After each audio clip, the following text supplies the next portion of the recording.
العالفين ارزقنا فم النبيين والعلماء العاملين حز المرسلين وإمام المتقين برحمتك يا أرحم الراحمين.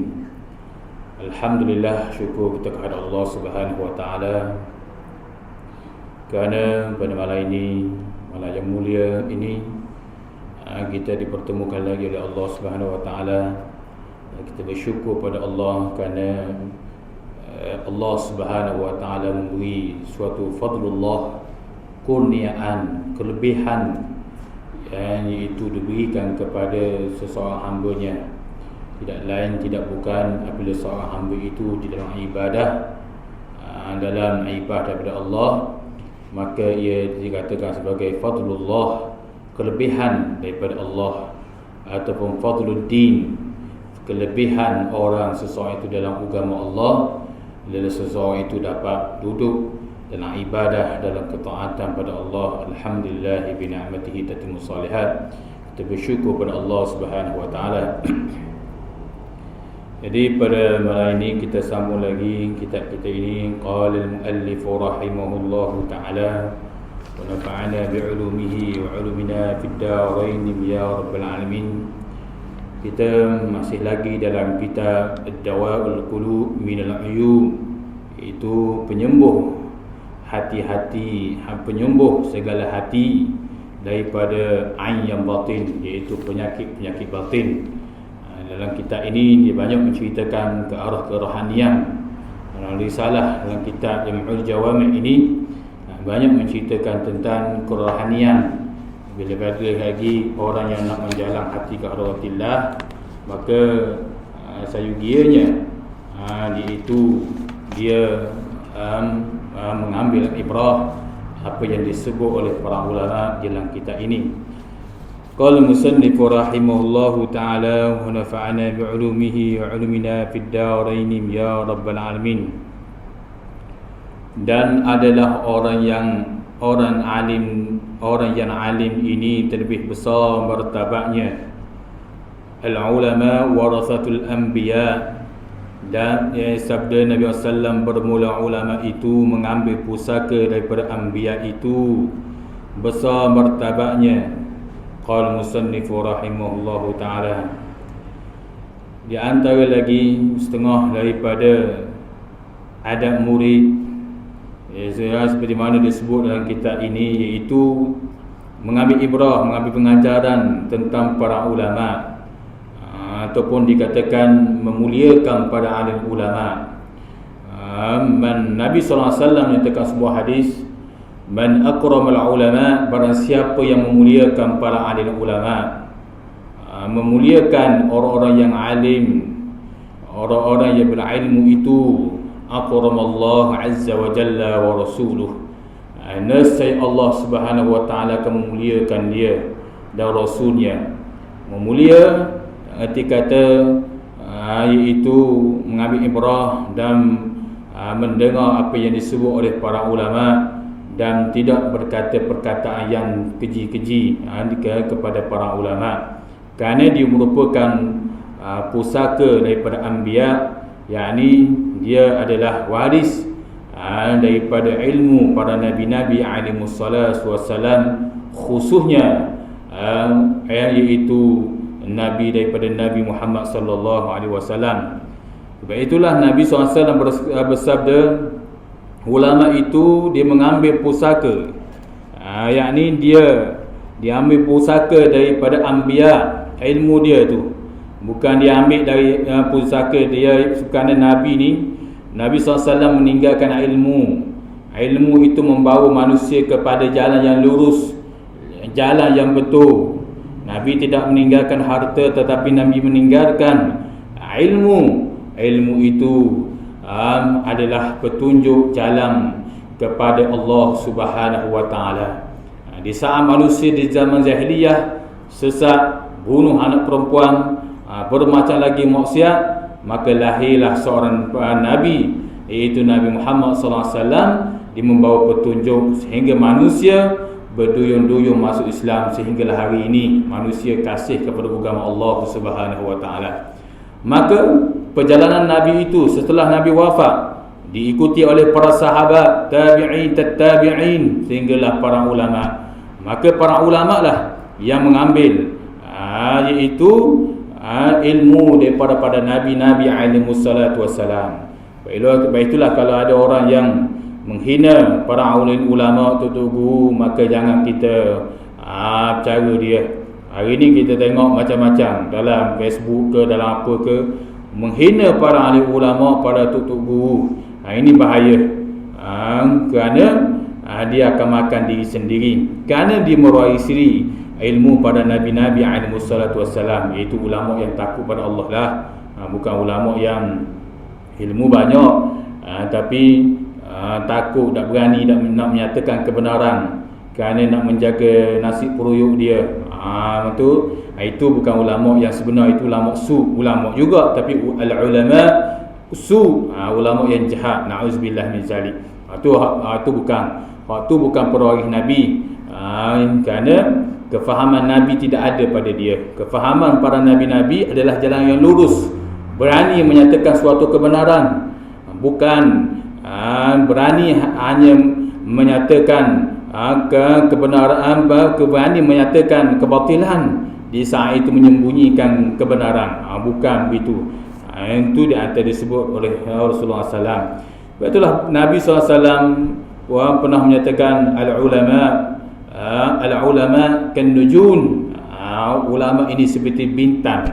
Maknanya yahdi ilan nas, memberi petunjuk, menunjuk jalan yang lurus kepada manusia. Itulah para ahli ulama. Itu yang nujun ke bintang. Bintang zaman Rasulullah naik kuda apa lagi, tu dah tahu petunjuk. Maka orang tengok bintang lah. Kalau bintang ke arah ni, dia akan bermusafir belah ni. Itu di antaranya. Qala musannifu rahimahullahu ta'ala. Banyak lagi lah. Hasan al-Banna al-Basri pernah menyatakan, laula al-ulama sara an-nas kal bahain. Jika tidak ada para ulama, maka nescaya manusia akan jadi seperti binatang, yakni yang berkaki empat tu, kal bahain, yakni binatang berkaki empat, lembu, kambing, bibiri dan sebagainya. Itu seperti kambing, seperti binatang kalau tidak ada ulama yang memberi kefahaman ilmu. Sebab hidup pagi, kerja, makan, minum, kefahaman ilmu agama tak cara. Semayang, puasa di bulan Ramadan, naik haji ke Baitullahil Haram, ataupun khususnya semayang tapi tak betul, rokoknya tak betul, entah ke mana, maka kal bahain, dia seperti binatang yang disebut oleh Al-Hasan Al-Basri rahimahullahu ta'ala. Qala musannifu rahimahullahu ta'ala. Sebab itulah pernah juga disebut oleh Al-Imam Sufyan bin Uyainah rahimahullahu ta'ala menyatakan, inna mathalal alimu fil bilad kamathalil ainil azbul fil bilad. Dia menyatakan iaitu sesungguhnya perumpamaan ulama, orang yang alim, orang yang berilmu ini, bila dia ada dalam sebuah negeri itu, dalam sebuah kampung itu, dia seperti air yang segar, yang sedap diminumnya. Itu dalam negeri itu. Jadi ulama seperti mana Al-Imam Sufyan bin Uyainah rahimahullahu ta'ala, dia menyatakan ulama yang sebenar ataupun orang yang ahli ilmu yang sebenar, dia seperti iaitu perumpamaan dia ni air segar. Air segar yang mana kalau dalam kampung tu, dalam negeri tu ada air segar sedap diminum. Maka begitulah ulama. Perumpamaan yang disebut oleh Al-Imam Sufyan bin Uyainah rahimahullahu ta'ala. Qala musannifu rahimahullahu ta'ala, demikianlah ulama pula, kerana mereka itu mengambil pusaka daripada anbiya, dan adalah membagi ulama itu 700 pangkat yang lebih dari pangkat mukmin, yang antara tiap-tiap dua pangkat itu perjalanan 500 tahun. Demikianlah dan tersebut dalam hadis Nabi sallallahu alaihi wasallam. Jadi para ulama ini, orang yang mempunyai ilmu agama ini, yang pandai berkaitan dengan ilmu agama Allah, yang alim, iaitu adalah ulama ini seperti 700 pangkat yang lebih tinggi daripada pangkat orang mukmin. Pangkat orang mukmin biasa tu tinggi dah mukmin. Orang mukmin yang Allah Taala selalu sebut innamal mu'minin, sesungguhnya mukmin ni Allah beli dia bermacam-macam lagi.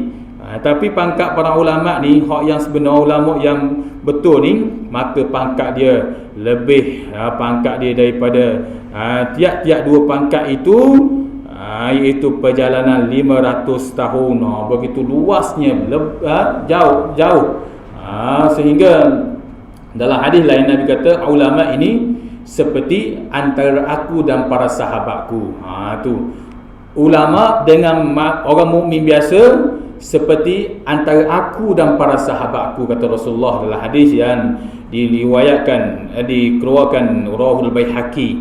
Imam Baihaqi menyatakan begitu, iaitu perumpamaan ulama iaitu antara mukmin, iaitu antara aku dengan para sahabatku. Dan begitu juga banyaklah hadis-hadis menceritakan ulama dengan orang, iaitu dengan orang yang abid pun berbeza ibadat. Orang ni tahu ilmu tapi dia beramal, dia belajar, dia tahu. Dia buat ibadah ni dengan ilmu. Dia dengar ilmu sana sini lalu dia beramal. Maka fadilat dia lebih besar daripada orang yang abid. Orang yang abid ni orang yang rajin ibadat tapi sembahyang tak betul. Rokok dah betul, sujud dah betul, ni dah betul, tapi rajin buat ibadat.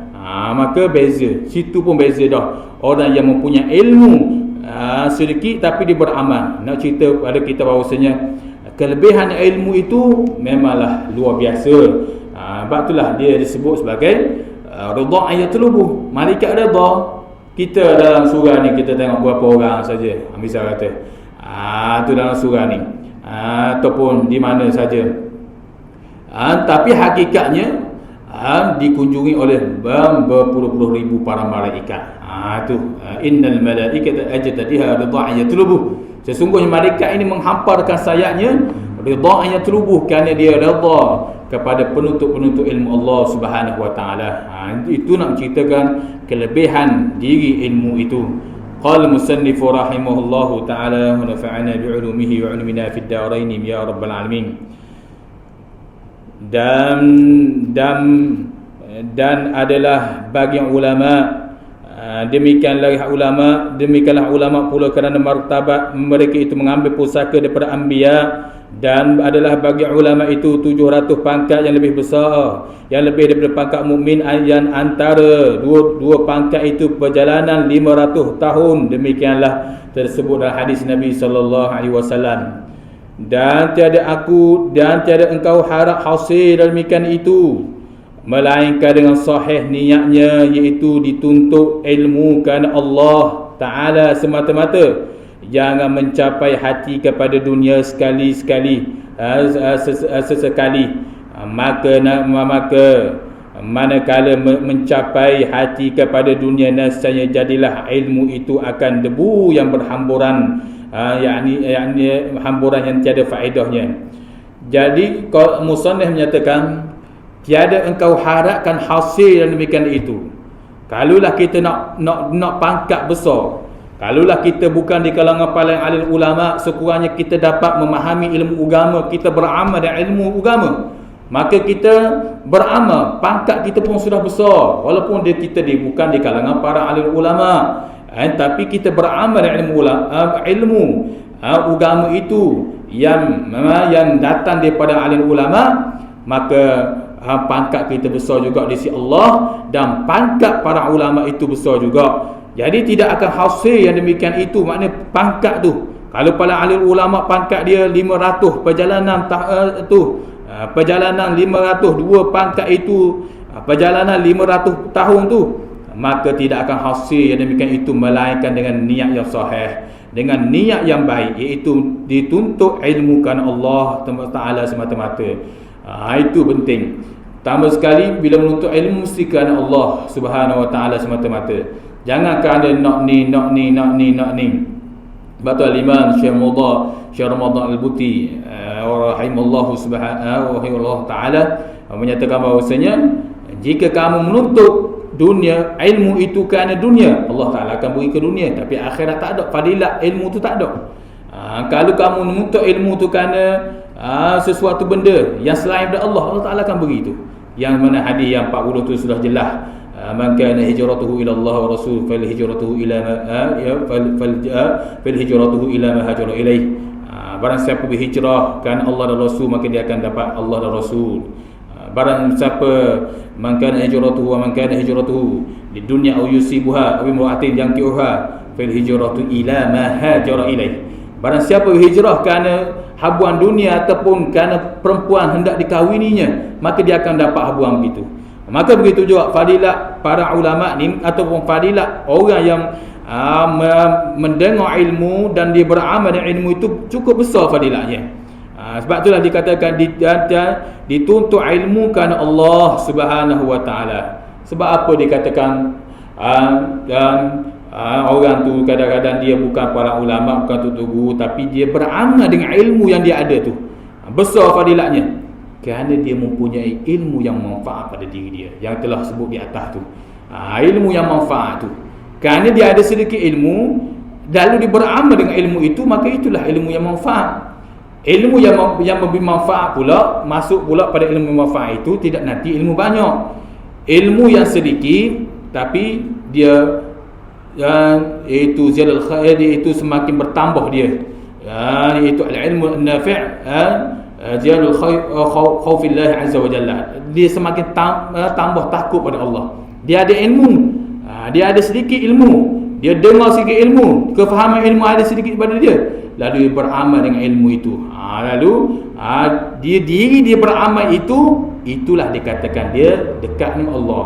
Jalan takrib dengan Allah tu, jalan dekat dengan Allah tu. Ataupun ilmu yazid, ilmu ma yazidu fi uyubika nafsik, ilmu yang bertambah nampak keaiban diri sendiri. Maka ilmu yang bermanfaat, maka diri dia tu beramal kerana Allah, maka sudah besar fadilatnya si Allah Subhanahu wa taala. Apatah lagi dia banyak memahami ilmu agama. Dia banyak memahami ilmu agama, dia dengar sana sini, sehingga sampai tahap dia boleh cerita pula ilmu tu pada orang lain, pada anak-anak isteri dia, pada kawan-kawan dia pula ilmu agama. Maka itu lebih besar lagi. Lalu dah cukup anak-anak isteri dia lagi, kawan-kawan dia lagi, dia boleh sebar pula ilmu kepada seluruh manusia. Maka itu lagi besar lagi. Itu fadilat. Itu semata-mata, tapi mestilah kerana Allah Subhanahu wa taala. Jangan mencapai, jangan bercapai, yakni jangan nak boleh hati, jangan kerana ni menuntut ilmu ni kerana kepada dunia. Kerana dunia ni jangan, tak boleh. Kerana ilmu agama ni dia tidak macam ilmu-ilmu yang lain. Ilmu lain kita menuntut belajar tu kerana yang demikian untuk ni. Tak apa. Tapi ilmu agama ni dia tak boleh, bahkan dia pusaka para anbiya. Kita niatkan Allah, maka sudah sentuhlah dunia akan datang. Itu. Maka manakala mencapai hati kepada dunia, jika dia menuntut ilmu ni, ataupun dia menuntut ilmu, ataupun dia mengajar ilmu kerana habuan dunia ni, semata-mata kerana habuan dunia, saya jadilah ilmu itu akan debu yang berhamburan, tiada faedahnya. Yakni ilmu dia tu, pahala dia tu jadi berhamburan, panggil haba'an mansura, debu berhamburan. Tu tak ampuh. Tu kerana dunia, kerana niat yang selain daripada Allah Subhanahu wa taala. Na'udzubillah min zalik. Sebab apa jadi begitu? Seperti mana dia nakal Imam An-Nawawi rahimahullahu taala, kerana iaitu ilmu din, ilmu agama itu sawabu azim, fadilat cukup besar di sisi Allah Subhanahu wa taala. Sebab tu jadi gitu. Kerana fadilat ilmu agama itu besar, fadilatnya tidak ada tandingan. Besar fadilatnya, maka kalau hati tu cenderung kepada yang lain selain Allah, maka dia akan menjadi haba'an mansura, debu berhamburan. Berarti Imam Ghazali kata tak sah. Imam Ghazali, ilmu tasawuf, Imam Ghazali kata langsung tak dapat pahala sikit. Imam Ghazali kata tu perbuatan kamu adalah perbuatan haram, kata Imam Ghazali. Imam Ghazali, Syekh Junaid, ulama tasawuf. Tu ada pun ulama fiqh dia kata dapatlah sikit. Tu macam beginilah, macam orang mari surau, mari masjid, berduyung-duyung, hamba penuh, masjid penuh, surau penuh ni. Tu ramai. Tapi Allah Ta'ala terima, Allah Ta'ala suka ni orang ikhlas dalam mengerjakan ibadah kepada Allah. Lepas tu Imam Ghazali kata, di surau-surau, di masjid-masjid akhir zaman akan dipenuhi dengan, iaitu hati-hati yang kosong, hati-hati yang lalai daripada Allah Subhanahu Wa Ta'ala, dan amalan dia menjadi haba'an mansura, debu berhamburan. Imam Ghazali sebut begitu. Tapi ulama fiqh dia kata tak apa, diri dia datang tu lebih baik sikit banding dengan hak dah datang langsung. Sekurang-kurangnya lepas dah fardu dia tu, tanggungjawab dia tu sebagai hamba Allah, daripada hak dak mayang, hak dak mari langsung tu, berbanding hak tu. Itu ulama fiqh sebut. Imam para ulama tasawuf dia nak cuci sungguh hati sebab sebagai perhiasan ni ilmu tasawuf, maka dia kata tak dapat langsung. Itu bahaya. Sebab itulah iaitu ilmu tasawuf kita memang maqam ikhlas, maqam ni maqam yang tinggi martabatnya. Kita kena usaha.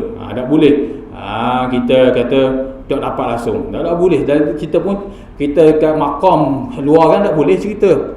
Macam ada seorang hamba Allah tu dalam TV.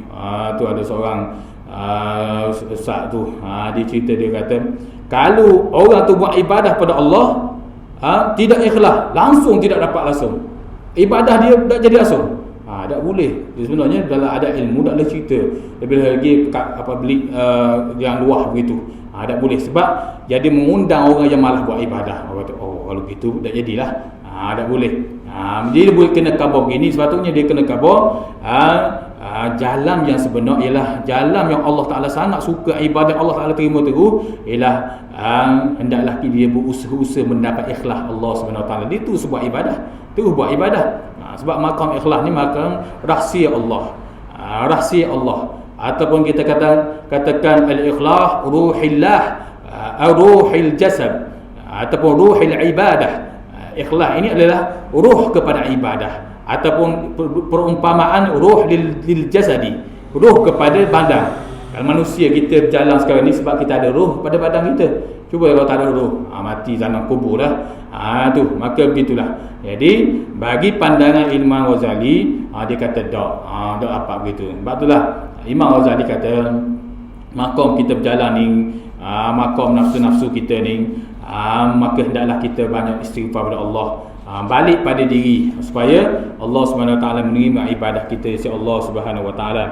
Qala musannif rahimahullahu taala wa nafa'ana bi 'ulumihi wa 'ulumina fid darain ya rabbal alamin. Syahdanun, tambahan kata, dia nak lari poin syahdan, maknanya tambahan kata, maknanya dia nak lari daripada poin yang lain pula dah. Tadi poin berkaitan dengan para ulama, ilmu yang bermanfaat, maka hak ni nak lari daripada poin kepada ilmu tasawuf pula. Syahdanun adalah ilmu tasawuf itu ialah ilmu tariqah, dan ilmu tariqah itu ialah jalan kepada ilmu hakikat. Maka sebab itulah orang yang berbuat amal seperti yang di dalam ilmu tasawuf itu nescaya hasil padanya ilmu hakikat. Dan jika tiada mengajar ilmu hakikat sekalipun, tetapi jika belajar ilmu hakikat dengan tiada engkau amal seperti amal yang di dalam ilmu tasawuf itu pun tiada didapat engkau akannya, tiada engkau dapat akan dia akan ilmu tu. Ketahui qala musannif rahimahullahu taala nafa'ana bi'ulumihi wa 'ulumina fid darain ya rabbal alamin. Dan adalah ilmu tasawuf itu ilmu tariqah, ilmu tasawuf ni, ilmu adalah tariqah jalan mana? Jalan ila hadratillah, untuk mendapat keredaan Allah. Itu tariqah. Ilmu panggil tariqah, jalan. Ilmu tasawuf ni, Al-Imam Furat rahimahullahu taala menyatakan banyak perbahasan memperterjemahkan ilmu tasawuf ini. Tetapi dia buat kesimpulan menyatakan ilmu tasawuf ini adalah ilmu perhiasan pada diri sendiri dan membuang sifat-sifat yang keji pada diri sendiri. Itu Al-Imam Furat rahimahullahu taala. Ilmu tasawuf ni kena ada. Ilmu fiqh, ilmu tauhid, ilmu fiqh, ilmu tauhid ni, ilmu fiqh ilmu tauhid, ilmu tasawuf. Kena ada. 3 ilmu ni kena belajar. Ilmu fiqh, nak mensahkan ibadah, nak tahu batas sembahyang, cara sembahyang gini, cara puasa gini, cara nak haji gini, naik tu. Kena belajar ilmu syariah. Ilmu tauhid, ilmu nak mengesahkan Allah. Ilmu nak mengesahkan Allah Subhanahu Wa Taala. Dan begitu juga ilmu tasawuf adalah ilmu akhlak, ilmu kita nak panggil nak beradab dengan Allah Subhanahu Wa Taala. Jadi sebab itulah dikatakan ilmu tariqah ni ilmu kita, tariqah ilmu jalan kepada Allah, ilmu nak menghadap Allah. Jadi jalan mana? Jalan nak menghadap Allah. Kalau orang tu nak menghadap raja, macam mana dia buat? Dia nak menghadap YB ke apa ke, keadaan dia buat pakaian dia tu. Comel pakaian dia, dak kedut langsung. Dia rosok comel begini. Tu comelnya. Kadang-kadang dia berlatih senyum. Ada seorang hamba Allah tu. Dia cerita ustaz saya nak pergi menghadap. Tu dululah saya nak menghadap raja tu. Orang suruh saya supaya berlatihlah cermin, cara senyum kepada raja. Cara begini cara senyum. Tu senyum, cara berjalan satu hal dah. Tu nak menghadap raja merupakan makhluk. Maka nak menghadap Allah ni dia kena ada jalan dia. Maka jalan nak menghadap Allah adalah ilmu tariq, ilmu tasawuf.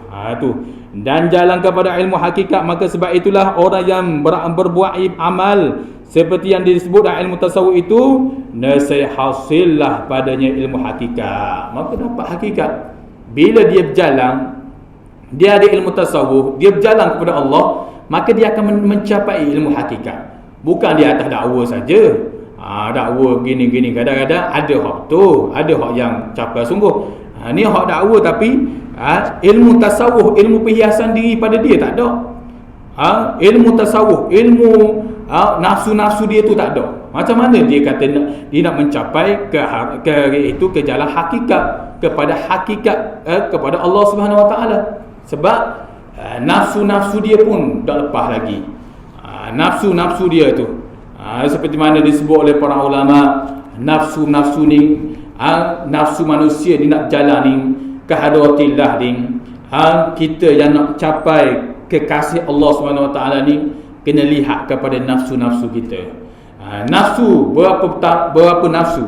Sehingga para ulama menakarkan 7 nafsu. Antaranya nafsu amarah. Nafsu amarah ni nafsu yang orang panggil penuh penyakit. Penyakit wujud lah, penyakit riak lah, penyakit masyhur lah.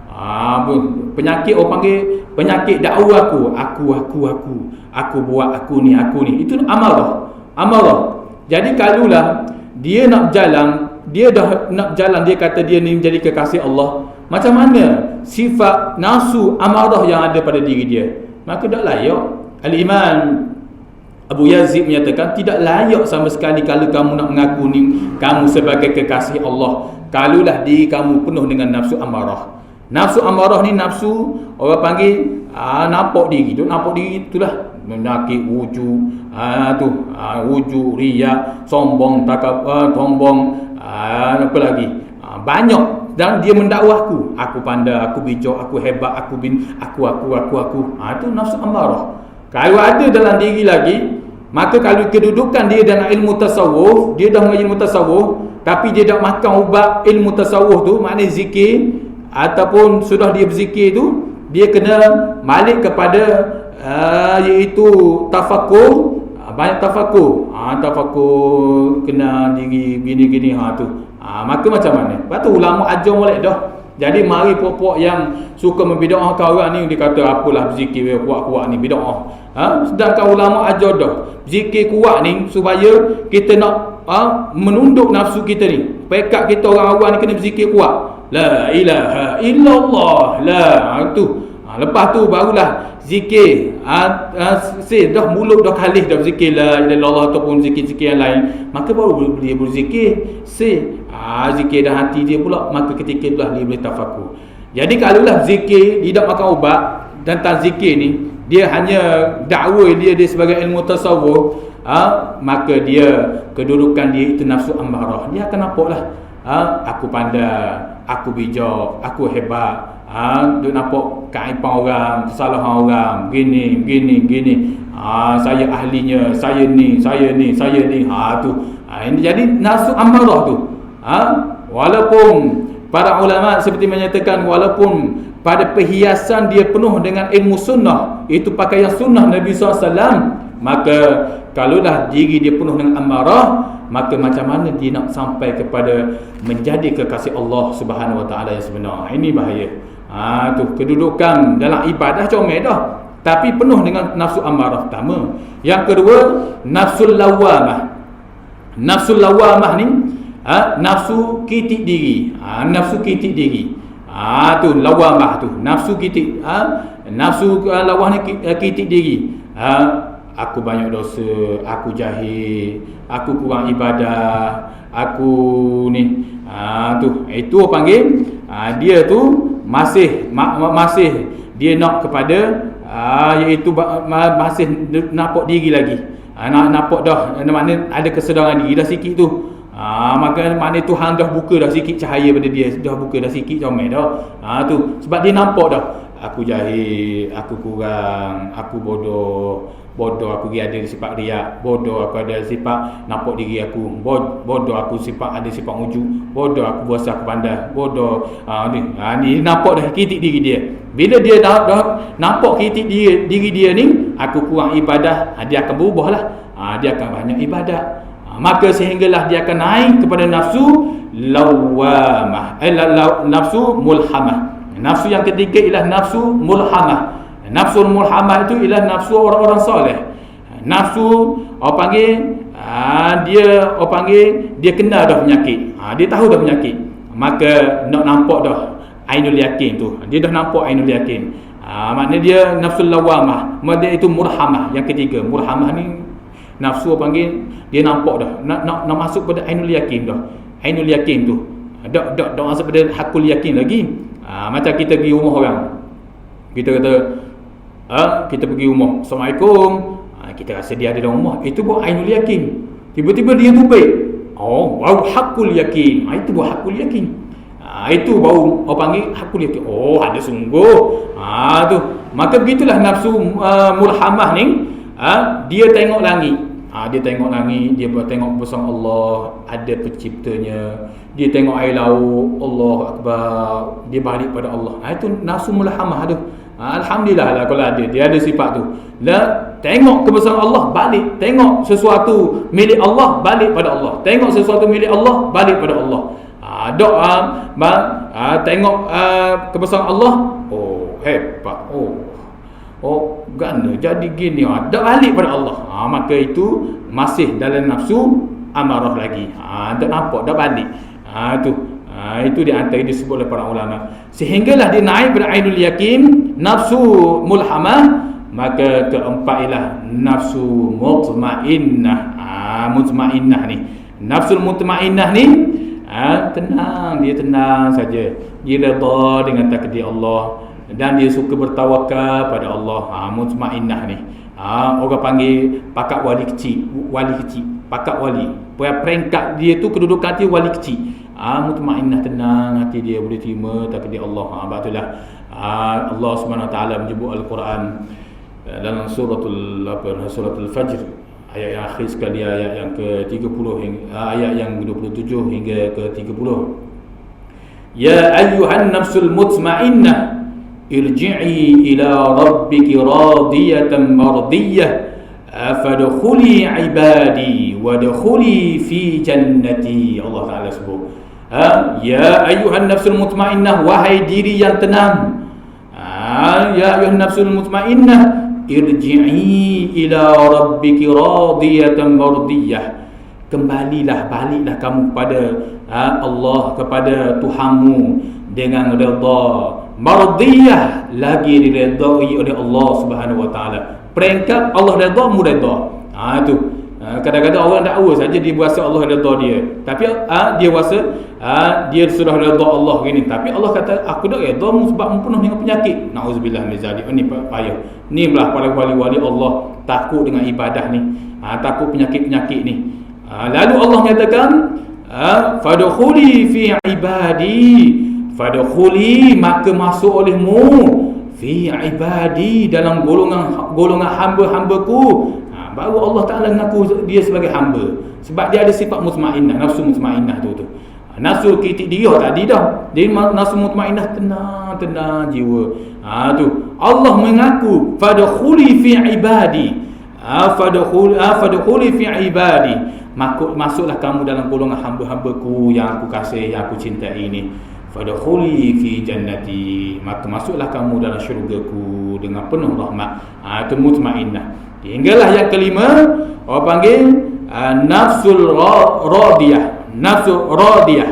Yang kelima ni, nafsu radiyah ni, nafsu boleh terima segala takdir Allah. Apa-apa takdir Allah dia boleh terima. Apa-apa takdir Allah dia boleh terima, hati lapang. Ni radiyah ni. Nafsu masuk yang panggil perjalanan tu. Payah ni nafsu ni tu. Maka betulah kata al-imam, para ulama menyatakan tak boleh dia menyatakan sesuatu hak Allah tu payahnya. Kalau hati dia murni sungguh, dia sentiasa mengharap redha Allah SWT, sungguh Allah Taala akan buka jalan tu. Jadi nafsul radiyah ni nafsu boleh terima takdir Allah. Sehingga nafsu, lepas tu nafsu yang keenam. Nafsu yang keenam, nafsu mardiyah. Mardiyah ni nafsu mereka Allah kata muhambaku. Apa Allah sebut dalam Al-Quran, iaitu wazkuruni azkurkum. Mu sebut aku ingatmu. Mu ingat aku ingatmu.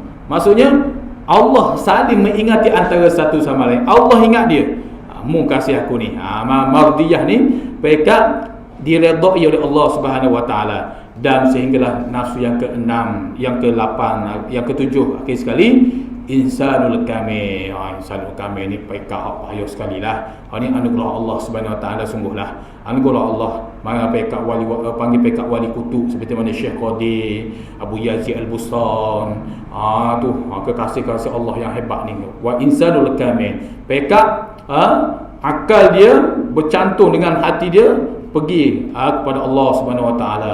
Ni hebat ni. Sebab itulah dalam syurga Allah Subhanahu Wa Taala suatu hari nanti, iaitu Sultanul Auliya, raja kepada para wali adalah disebut sebagai Syekh Qadir Jalani rahimahullahu taala. Jadi sebab itulah ini jalan-jalannya. Jadi sekurang-kurangnya kita lari daripada nafsu ammarah, usaha lari daripada nafsu ammarah. Barulah jangan mendakwa diri dia sebagai ilmu tasawuf. Jadi bukan kata rugilah, maknanya dia beramal dengan ilmu sunnah, comel dah pakai yang sunnah, comel itu alhamdulillah menghidupkan sunnah, tapi penuh dengan amarah. Macam mana ilmu duk nampak diri aku pandai, aku bijak, duk nampak kesilapan orang, nampak keaiban orang begini, kesilapan dia, keaiban dia duk nampak. Maka macam mana dia nak sampai? Walaupun dia usaha ke arah itu, tapi kalau dia tidak usaha untuk membuang sifat itu, maka dia mengaku sebagai ilmu tasawuf, dia tidak akan mencapai hakikat pada hakikat yang sebenar yang diredai oleh Allah Subhanahu Wa Taala. Sebab itulah pernah suatu hari orang bertanya kepada al-Imam Syekh Junaid al-Baghdadi rahimahullahu taala, "Thumma innaka sa'altani 'anil ububiyyah wa hiya thalathah." Tatkala aku ditanya, kemudian aku disoal tentang iaitu sifat perhambaan kepada Allah Subhanahu Wa Taala. Lalu aku menjawab, ahaduhuma mukhalafatu amri syariah wa thalathin ar-rida'u wa qadil kismatillah azza wa jalla wa thalithuha tarkil rida' an-nafsu fi talabil rida' Allah azza wa jalla. Dia Syekh Junaid al-Baghdadi rahimahullah ta'ala menyatakan, bila orang mari bertanya kepada aku tentang ububiyah, mengikut ilmu tasawuf, mengikut ilmu tasawuf sungguh, nak kata orang tu pada ilmu dia tu, pada diri dia tu ada ilmu tasawuf dihiasi dengan ilmu akhlak, ilmu adab itu, Kemudian dia kata ilmu yang pertama ada 3 sifat. Pertama ialah menjaga urusan syariat Allah Subhanahu wa taala. Dia menjaga syariat Allah, dia menjaga urusan sembahyang begini, syariat Allah dia jaga. Yang kedua iaitu yang kedua wasaniha ridau, iaitu dia redha dengan takdir Allah Subhanahu wa taala. Dia redha dengan takdir Allah. Tu. Yang ketiga ialah dia meninggal kesukaan diri. Iaitu meninggal kesukaan dirimu sendiri untuk untuk mencari redha Allah Subhanahu wa taala. Iaitu pertama dia menjaga syariat Allah dan lagi. Dia jaga syariat Allah, perundangan Allah, hukum Allah, syariat ni jaga. Yang kedua ialah dia redha dengan segala takdir Allah, dan yang ketiga ialah iaitu dia meninggal kesukaan nafsu diri dia ni untuk mencari redha Allah Subhanahu wa taala. Nafsu dia kata, Allah berat bangun subuh pagi ni, Allah gini, dia pun lawan nafsu dia, dia pijak nafsu dia, dia tendang nafsu dia, dia sepak nafsu dia. Maka itu salah satu hububiyah yang sebenar. Itu nak condong panggil nak jalan ke tasawuf. Sebab itulah terbimbang.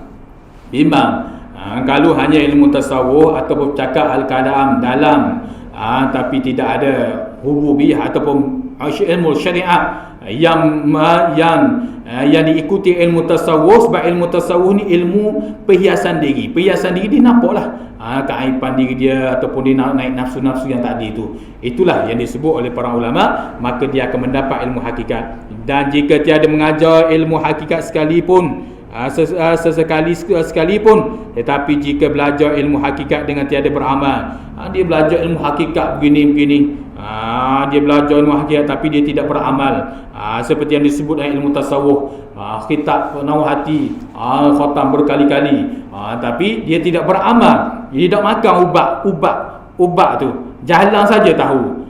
Doktor tahu kena makan ubat ni 2 butir sekali. Ataupun malam pula malam sekali. Tu dia tahu tapi dia tak buat apa doktor buat. Jadi ke dia ubat dah ada di hadapan tapi tak makan ubat, maka jadi ke tak? Itu hak tentang kesihatan jasmani. Maka rohani begitu, dia sudah tahu jalan-jalan ilmu tasawuf, tapi dia tidak makan ubat. Mana ubat dia?